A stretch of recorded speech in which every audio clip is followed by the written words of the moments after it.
Okay, so we took the oil cooler off the top of the head of the VF3, and I can't see that doing much cooling. Obviously that's how it should look, and that's how that looks. Yeah, so there ain't much air traveling through there, and if there's not much air getting through, then it's not going to do much cooling, because it wants that, draw that fresh air in and blow it out the top. So just taking it off up here, you can see the fan assembly there, which is mounted to the top of the motor.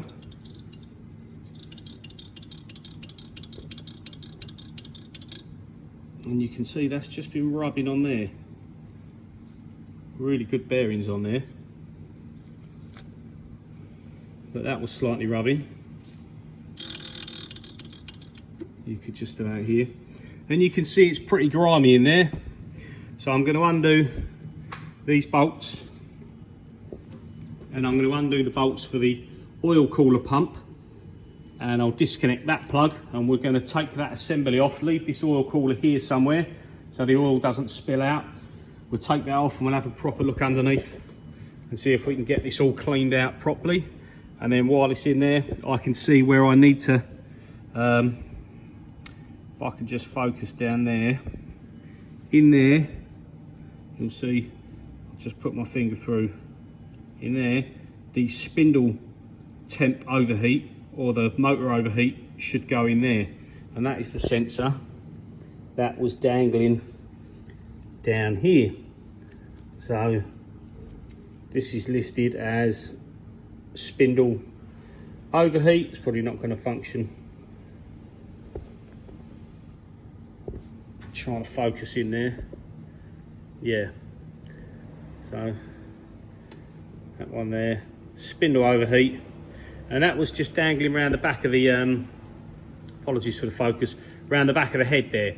So we need to get that sorted, get that back where it should be, so it's doing its job, because if not, it's going to overheat and we're not going to know anything about it. So let's take this cover off to be able to give this a good clean out, get it functioning properly. Okay, so we've got the cover off the top of the motor there. There's the fan, sat on mounts that go across that case. Just one plug connects that in, and then we have the 4 bolts on the corners of the cover that lift that off. You can leave the front of the cover on and take it off in one piece, but I took it off separately. Gives you a bit more access to everything. You could even sort of push that pump well out the way if you wanted to, because there's quite a bit of room on them lines. You could even sort of balance it up over here, maybe cable tie it. Just remember not to jog the head. So this will allow me to clean up some of this other mess. And this spindle overheat, from what I'm led to believe, should just be positioned sort of somewhere here. So it senses the heat from the motor there rather than being dangled where it was. I spoke to someone, I believe they are actually a Haas Tech, and said on these old machines the sensor was just sort of plugged in here. Now I do believe that the motor wires should have gone through that hole just in there. So this cable possibly had a grommet in there, it would have gone through. This one, by the looks of it, this looks like a relatively new cable, and I'd say it's been replaced, judging by the state of this old stuff. And they probably, rather than go back through that hole, went round. So that's not a problem. I'm happy for it to be around the front, but we'll just give all of this a general wipe down and a clean up. And while I'm there, I have actually ordered a couple of belts, and I'll change that belt just because we said it's a little bit worn, it's very dirty, and I can check the pulley at the same time.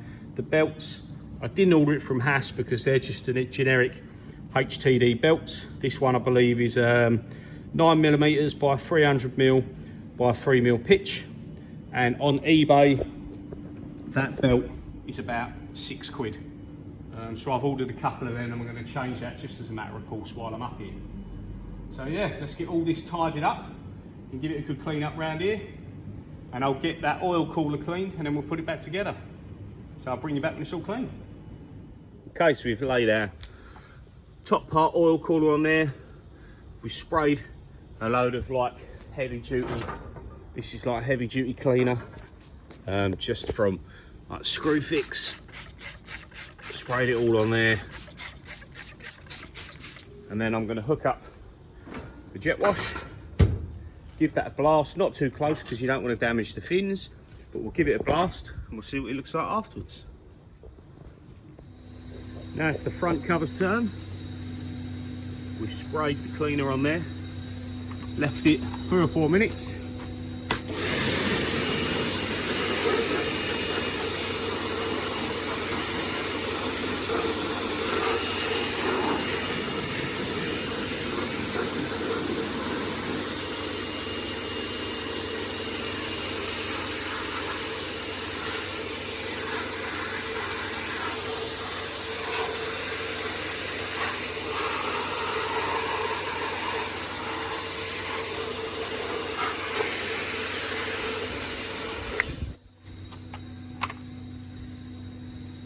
Now you can see all the dirt's gone, and that is just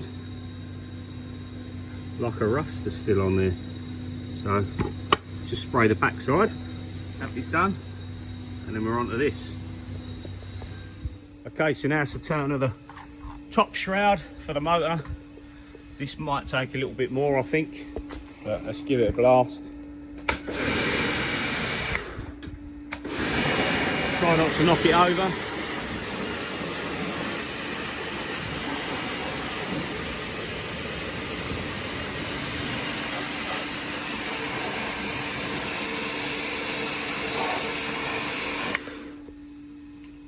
There you go, cleaned up okay.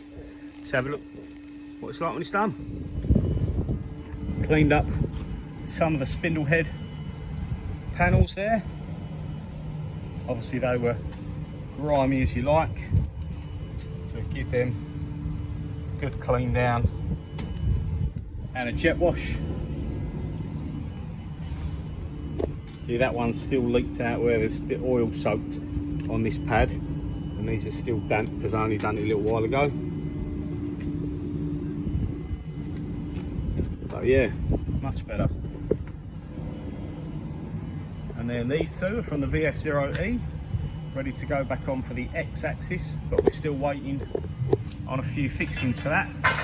With the old postal strike and everything, we're still waiting.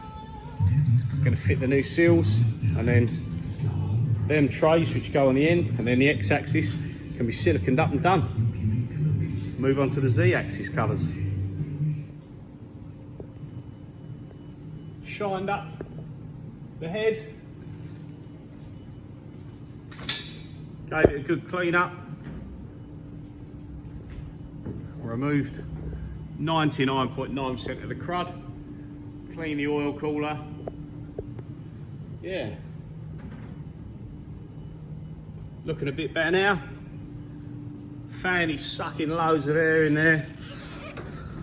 Next up, 20-odd-year-old cast iron chips and dust and crap.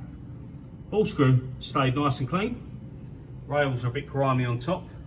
These are different to my ones. They've got V grooves in them on the other, compared to the other machine. But yeah, you can see this sediment build up in there, but actually not as bad as I thought. So yeah, more cleaning. Okay, so that's just the front section done. So we've just scraped out everything that's loose. It all looks a bit wet there because I've coated a bit of WD-40 over everything just for the minute. But it's all cleaned up just to sort of here, and then you can see the build up in there. So I'm going to bring the table forward now, and then we'll take the back way cover off, slide it out, and we'll see see how much gunk is under the back section. But yeah, not bad, fair old bit cleaned out. You can see just how much is in there, loads. So yeah, let's move the table back to the front and we'll have a look behind it. Before I take this off, this wire cover, apart from a couple of dings, is actually really good condition back here. Much better than my other machines, that's for sure. I wonder if this has been replaced at some point, because it is in very good nick. I think I need to take these off to get this cover off properly. So yeah, let's take it off and have a look underneath. Okay, so I haven't got that much more done, but you can see there the layer that we were talking about all the way across. So yeah, I've got a torch on the go here and it is total pitch black because we've had a power cut. So that's me done, and I'm going home and we'll have to carry on the rest another night.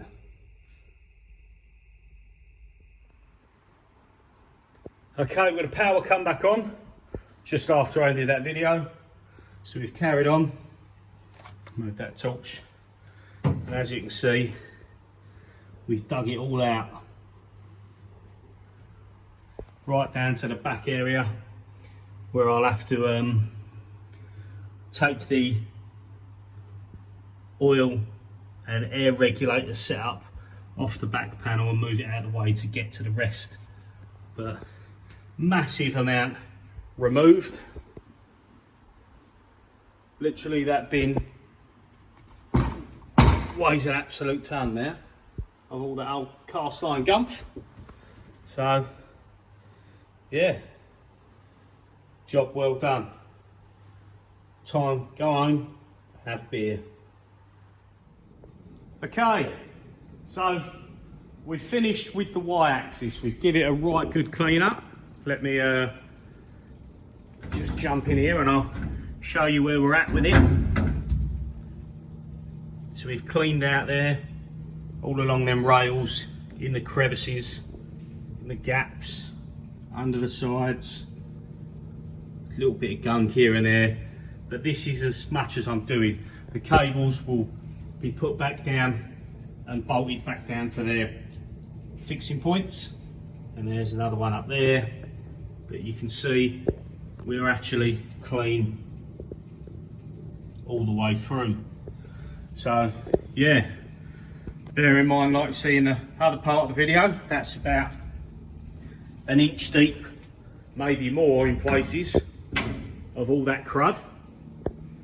And then if we come to the back, just show you in here, you can see there we've cleaned out the channels.